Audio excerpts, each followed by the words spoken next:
Well, hello everyone. This is your princess in suburbia. My name is Princess Pumi Hancock. And of course, you know who he is right now. You know. What do you mean you know? What's your name? Tell the people your name. Dr. David Hancock. Well, Great White Prince of Nigeria. yeah. So, this is our third day of taping, people. So, hopefully you're not tired of us by now. Hopefully. And so every time we get around to taping, there's always, once we're done, we get into that taping, and before you know it, it's 10 minutes. So today we are doing the timer, right? Right. And we are making sure that we hit it, right? We are. Okay, so let's hit it. So Dynamics yeah. of interracial, being an yeah, interracial let's couple. talk about that. Okay, let me start with that. First of all, you probably noticed that she's black and I'm white. Gee, I hope so. But I have to start with this. You're right, honey. You're right. Thank you, dear. Soak that in. Breathe it in. So many things. Because it may never happen anytime soon. On so many things I've been right. No. Never gotten the credit I deserve. Well, now you got it. We've lived in, I've lived in New Jersey, and then we relocated to California, and then here. My husband has always been the one that's always cautious, and I always just walk into place and I tell him, what's the problem? There's no issues here. And he's always the one always telling me, it's not what you think, right? Well, there should be no issues, but people are people, right? Yeah. So for me, I never understood it until last year when we did late last year when we did the screening of the movie of Sentimental Value. Mm-hmm. Did I tell you what happened to me? Oh yeah, that. Don't. Go ahead. Yeah, don't mention the name. Go ahead, dear. So we have these big head honchos in Nashville, Tennessee here. One represents the race. The other one represents race. And so, but then both of them had a huge organization that should be promoting any movies. So the first time they were told about the movie, they just assumed, okay, it's a black person. They didn't know who was behind it. And they flat out just, right? And then few days to the time, and then they start seeing in the news, Hollywood meets royalty in Tennessee. Guess who started calling? They started calling. They wanted to be part of it. They wanted to be part of it because now they found out, oh, this is royalty. They want to see how royalty do their things. So before I knew it, even though we had a sold out event, the representative called me and said, I don't care if you put me in the last row, just make sure I'm in there. So I put her in there, and then the one that represented me did the same thing too, and it's like, oh, princess, I have to attend this. We have to do this. So we made room, and they attended. Now, you know what happened after that? Sure. The one that was called the next day and was so excited and said, thank you very much for being a part of the royalty. Are you having difficulty saying white and black with all this Okay, white and black people. Okay. White and black people. We're talking about interracial couples here. Are you okay, my dear? It's okay to just lay it on the line. All right, white and black. Okay. White and black. Okay, I think they got that. Okay, and so the one that represented my blackness people, if there's a word like that, she didn't even call back. She did not blip. She did not even say. Well, she found out I was white. And then that was what happened. So when we were in the highway, before we came into the room, she took pictures because I went through the camera and I saw all her pictures of flaunting herself and her hat and all this other stuff. She was excited because she was like, the princess was theirs. The princess was theirs. Mm-hmm. But then when I walk in with my white husband, that changed the whole dynamics. That's right. And I have to tell you, that was my first time of actually now sitting down and saying, okay, now let me understand this. The white folk says, you're not white enough. The black folk says, well, she's an African princess, sure, she has no business getting married to that. It's not the first time, dear. It's not? You've just forgotten. Really? Remember when the king came and we went to Memphis and that black medical school? Oh, and yes. I was the only white person in a party of about a dozen people. You are and everybody else got a gift except for me. Oh, honey, I'm so sorry. You didn't get a gift? No. Oh. You knew that. I can't remember. See, she's blocked it out. Mental block. But I'm anyway, so sorry, yeah, it's the odd thing is in Tennessee we've experienced more black on white racism than we have white on black. Or at least the white ones are better at hiding it, you know, and not talking about it. Yeah. So, but yeah, I mean it happens. We try to kind of focus our activities on groups that accept both of us, and it's just a reality of life. Yeah, and we've been really blessed though, because all of our friends are both, you know. We have blacks, we have whites, and everybody just loves us for who we are. Right. And I'm glad that some of them even actually come here just to come and crack some jokes, just to listen to us, you know, get at it. So it's always going to be something in our lives. I think we're now getting used to just, you know, just saying, hey, it's part of life, and we're going to move on. Even out in Southern California, do you remember when we were in church that time and you had this one black lady who always came up and talked to you and ignored me? And you would have thought that you know, I was on another planet or something. Oh, God. And she was very focused on you, but never said a word to me. Oh, my God. Even when I stood close to you and looked at her as if, you know, we were trying part to of a connect? three-way conversation, nothing.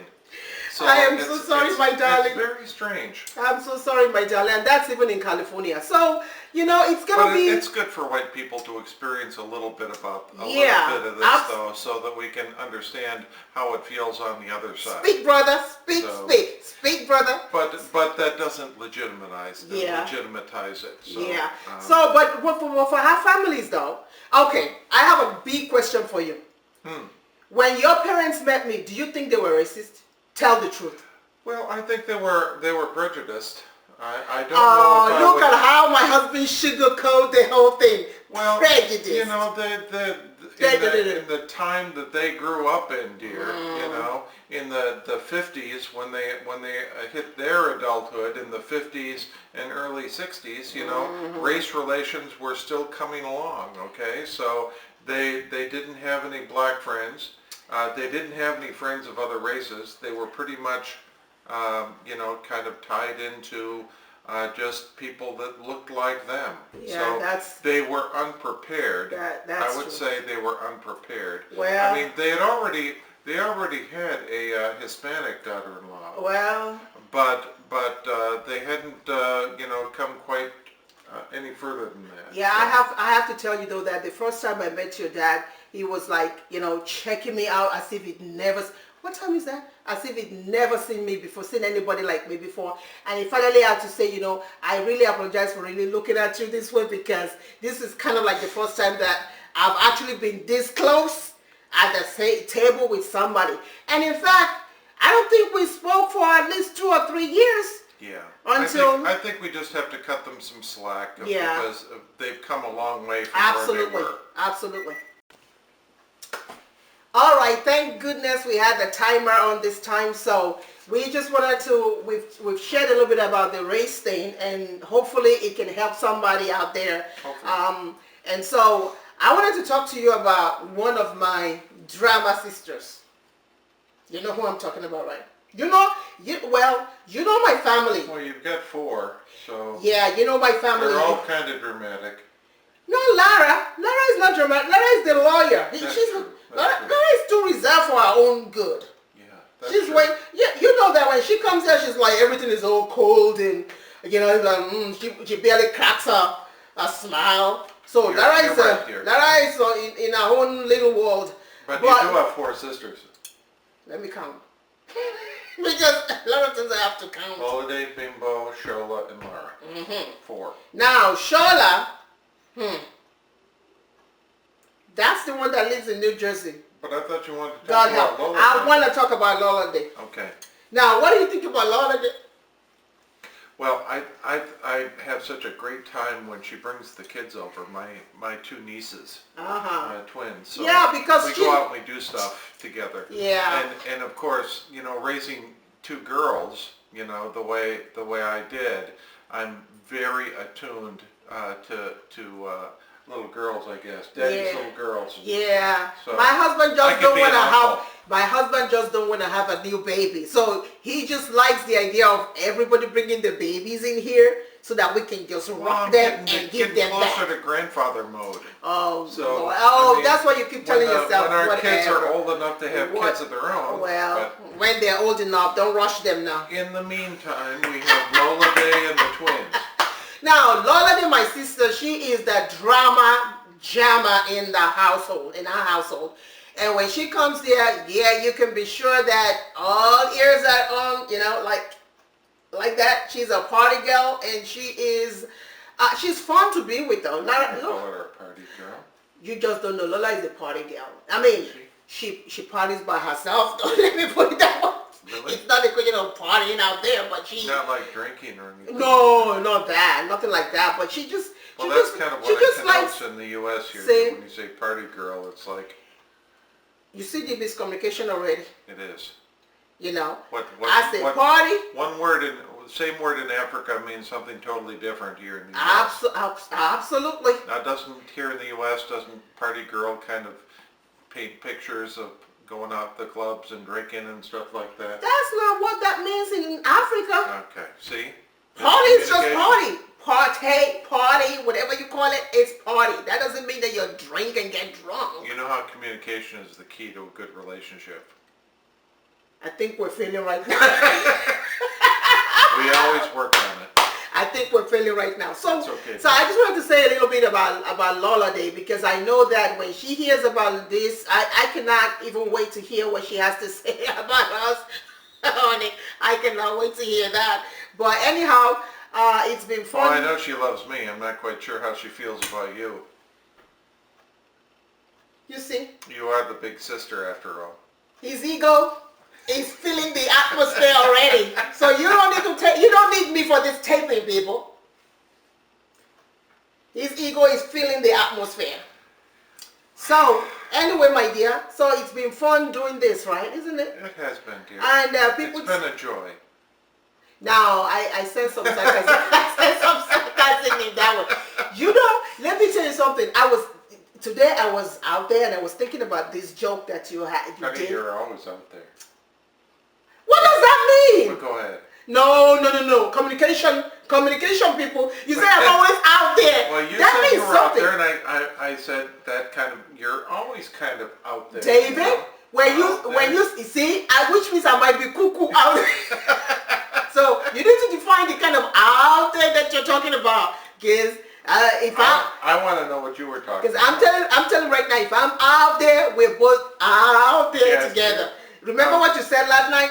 We're sure. tied together. We're beginning to look alike and sound alike. That's right. We're equally yoked. So be careful when you say I'm out there, because you're also telling yourself you are way out there. Yes, dear.